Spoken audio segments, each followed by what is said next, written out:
Hello students, good morning. कैसे हैं आप सभी लोग। कुहू इंटरनेशनल स्कूल ऑनलाइन प्लेटफॉर्म पे आप सभी का स्वागत है। कुछ दिनों से लेक्चर नहीं बन पा रहे थे, क्यों? क्योंकि हमारे प्रैक्टिकल चल रहे थे, इस वजह से। लेकिन अब हम लोग फ्री हो चुके हैं, है ना। तो जो हमारा पिछला टॉपिक छूट रहा था, मतलब जो जहाँ तक हम लोगों ने छोड़ा था उसके आगे कंटिन्यू करेंगे। आपको पता हो तो लास्ट टाइम पे जो है हम लोगों ने एक चार्ट बनवाया था, है ना। एक चार्ट था हमारा और बहुत इंपॉर्टेंट चार्ट है वो, ये ध्यान रखना आप। पूरी लाइफ टाइम काम आने वाला है आपके, जब भी केमिस्ट्री पढ़ोगे आप। तो जो मोल है, मोल निकालने के 3 फॉर्मूले मैंने आपको बताए थे।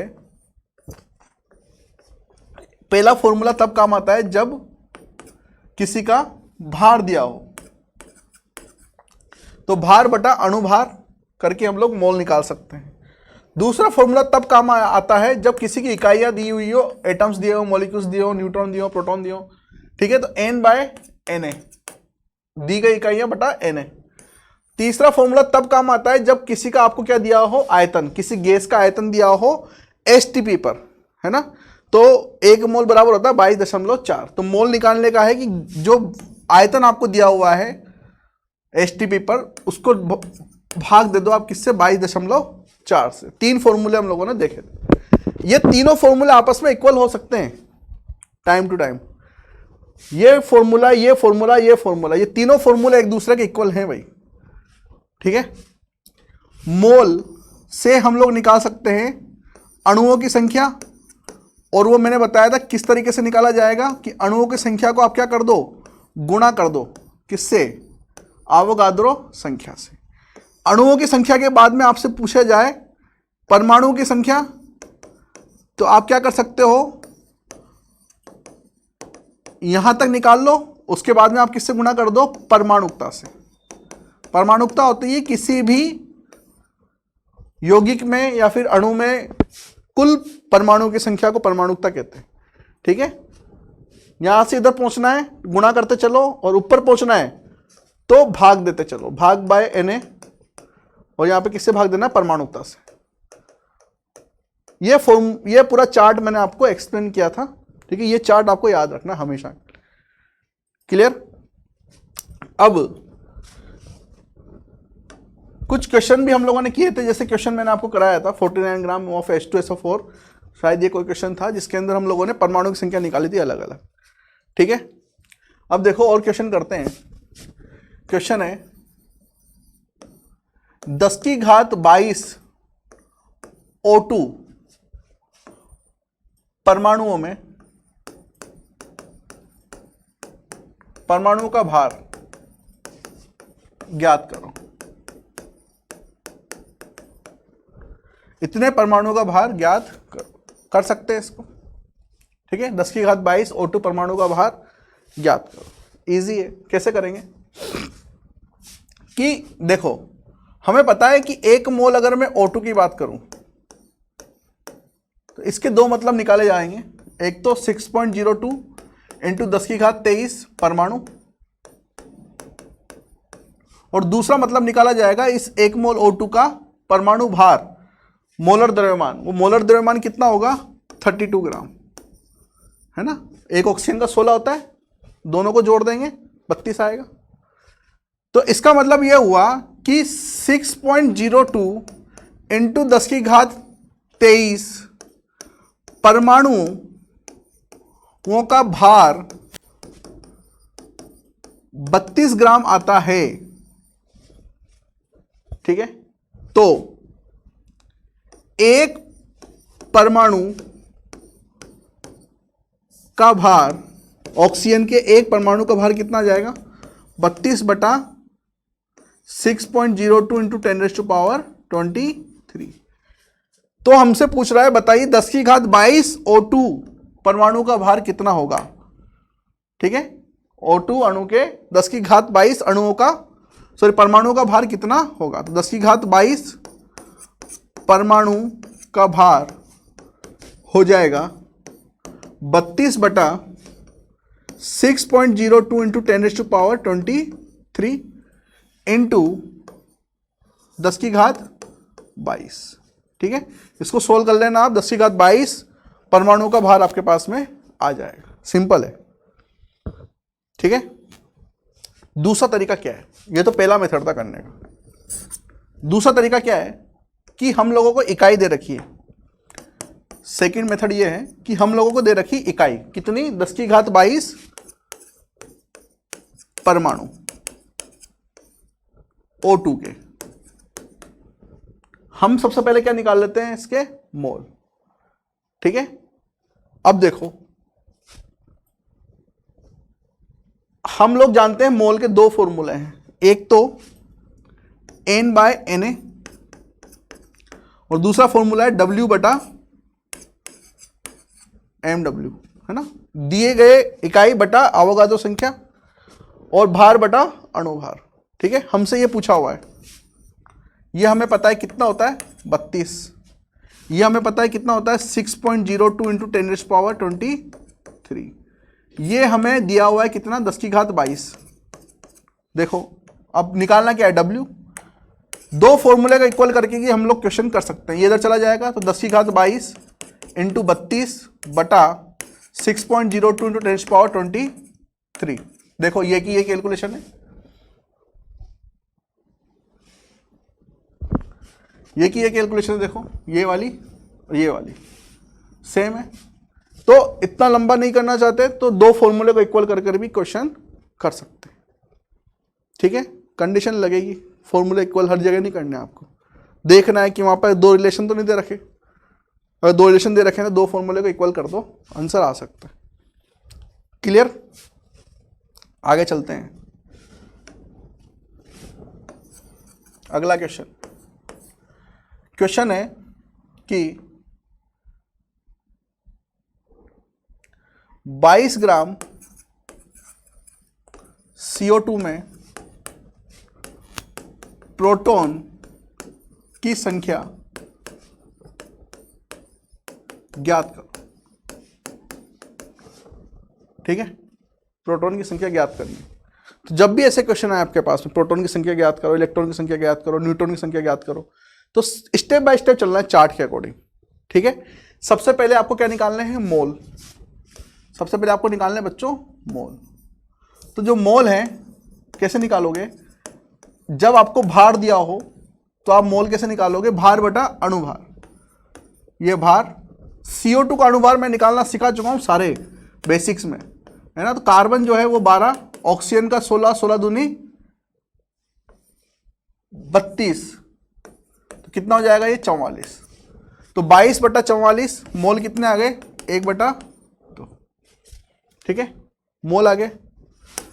मोल आ गए तो अणुओं की संख्या निकाल सकते हो। अणु की संख्या कैसे निकालते हैं, मोल को गुणा कर दो किससे, अवोगाद्रो संख्या से, या अवोगाद्रो संख्या Na लिखा है मैंने अभी, है ना, अवोगाद्रो संख्या। अब हमें निकालना है प्रोटॉन की संख्या। तो देखो जैसे हम लोग परमाणु की संख्या निकालने के लिए किससे गुणा करते थे, परमाणु तक से गुणा करते थे। अणु की संख्या निकाल ली, चार्ट में हम लोग किससे गुणा करते हैं, फिर परमाणुकता से गुणा करते हैं। अणु की संख्या निकालने के बाद अगर आपसे प्रोटॉन पूछे गए तो आप प्रोटॉन से गुणा कर दो कि CO2 के एक अणु में कितने प्रोटॉन होंगे, तो निकाल सकते हो। प्रोटॉन कैसे निकालते हैं भाई, प्रोटॉन निकालते हैं परमाणु की संख्या से, परमाणु क्रमांक से निकालते हैं ना। परमाणु क्रमांक से क्या निकालते हैं, प्रोटॉन की संख्या, जितने परमाणु क्रमांक उतने ही प्रोटॉन। ठीक है, कार्बन का परमाणु क्रमांक कितना है, 6 होता है, प्रोटॉन कितने हो जाएंगे 6। ऑक्सीजन का परमाणु क्रमांक कितना होता है 8, तो एक ऑक्सीजन में कितने हैं 8, 2 में कितने हो जाएंगे प्रोटॉन 16, कितने हो गई ये 22। क्लियर, तो हम लोगों से पूछा हुआ है प्रोटॉन की संख्या, तो हम लोग निकाल सकते हैं। प्रोटॉन की संख्या वाला कितना हो जाएगा 1/2 × Na × 22, इसको 2 से गुणा कर दिया, 2 से भाग दे दिया, तो ये हो गया 11। आंसर आएगा आपके पास में 11 Na। Na क्या है, अवोगाद्रो संख्या। आप इसको ओपन करके गुणा भी कर सकते हो, आंसर निकाल सकते हो। ठीक है, इस तरीके से क्वेश्चंस आपको करने। क्लियर, चलिए आगे चलते हैं। आपसे प्रश्न पूछा गया है कि बताइए 5.6 लीटर O2 गैस का एसटीपी पर भार क्या होगा, भार क्या होगा, निकाल सकते हो इसको भी, बहुत इजी है। 5.6 लीटर O2 गैस का एसटीपी पर भार क्या होगा, निकाल सकते हो। ठीक है, कैसे, हमें पता है, हम लोग जानते हैं कि एसटीपी पर अगर मैं 1 मोल O2 गैस की बात करूं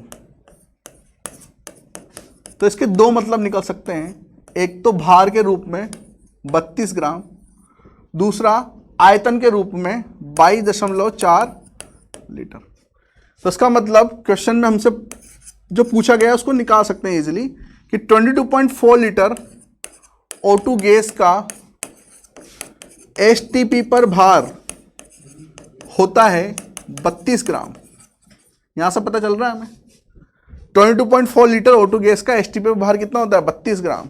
हमसे बोला गया 5.6 लीटर का निकाल के दिखाओ, तो 5.6 लीटर का एसटीपी पर निकाल सकते हो, तो 32/22.4 इंटू 5.6 कैलकुलेट करोगे इसको, 5.6 यहाँ पर कटेगा 4 बार, 4 32, ये आ जाएगा आपके पास में 8 ग्राम आंसर।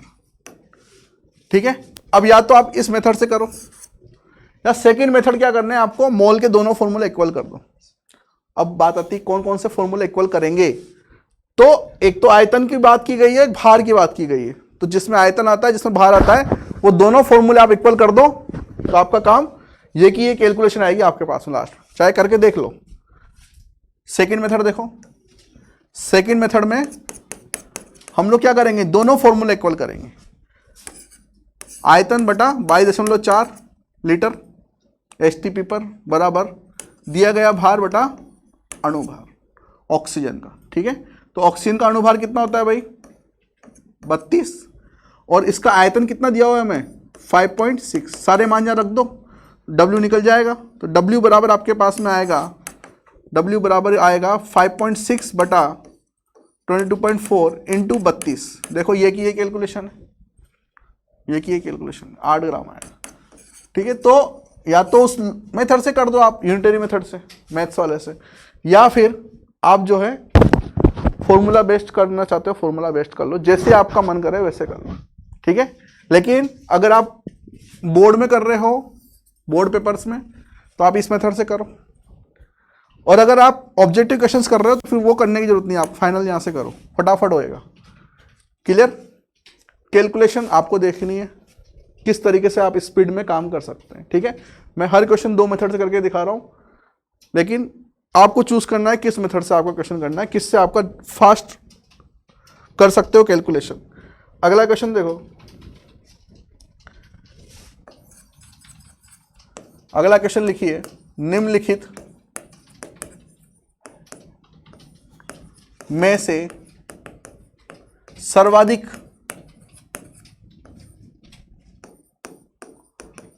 परमाणुओं की संख्या किसमें होगी, किसमें होगी। ऑप्शन नंबर ए है 9.8 ग्राम H2SO4, ऑप्शन नंबर बी है 22 ग्राम CO2, ऑप्शन नंबर सी है 5.6 लीटर गैस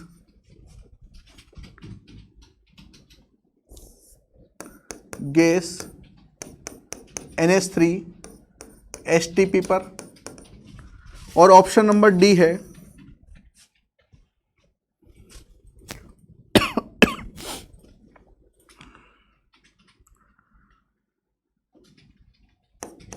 50 ग्राम मार्बल स्टोन।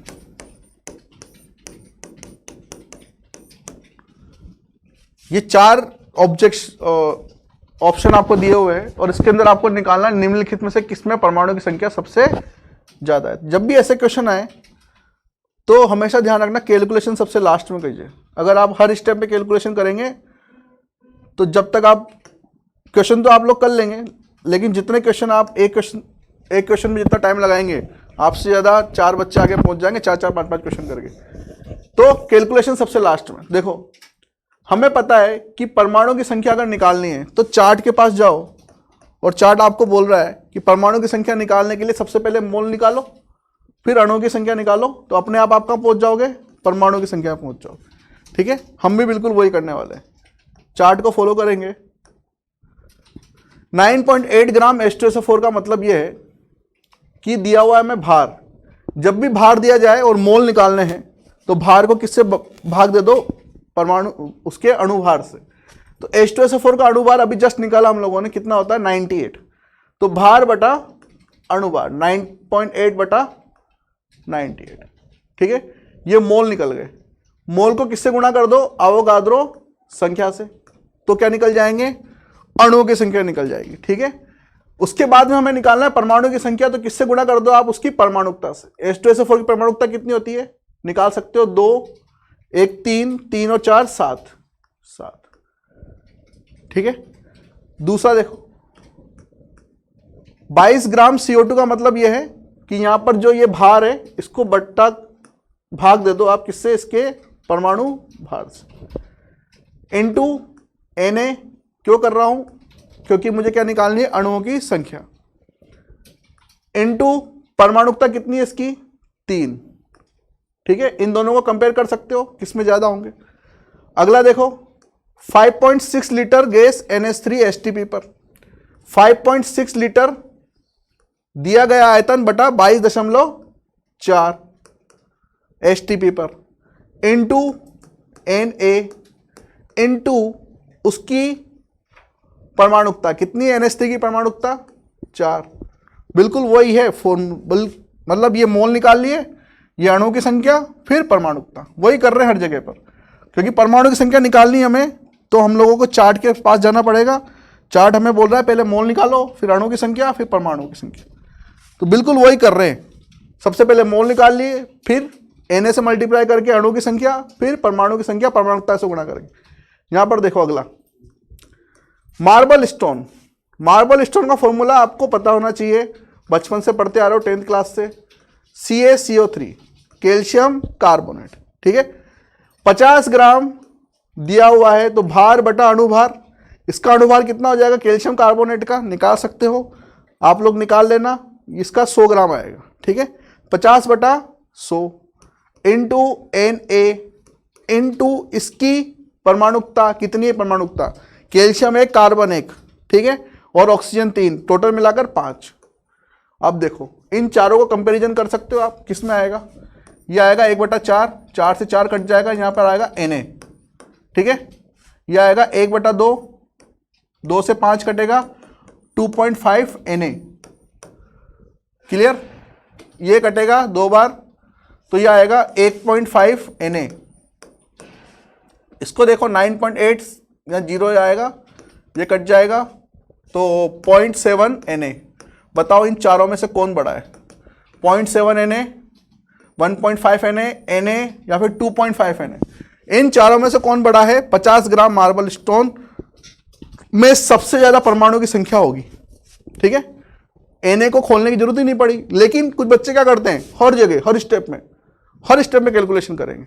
अगर हर स्टेप में कैलकुलेशन करेंगे तो फिर तो हो गया तुम्हारा, क्वेश्चन तो कर लोगे तुम, आंसर भी आ जाएगा और घर आके ये बोलोगे हाँ हो गया। लेकिन तुम हर स्टेप में जितने कैलकुलेशन यहाँ पे कर रहे हो Na डालकर, तो फिर सोच लो आपका कितना टाइम वेस्ट होने वाला है।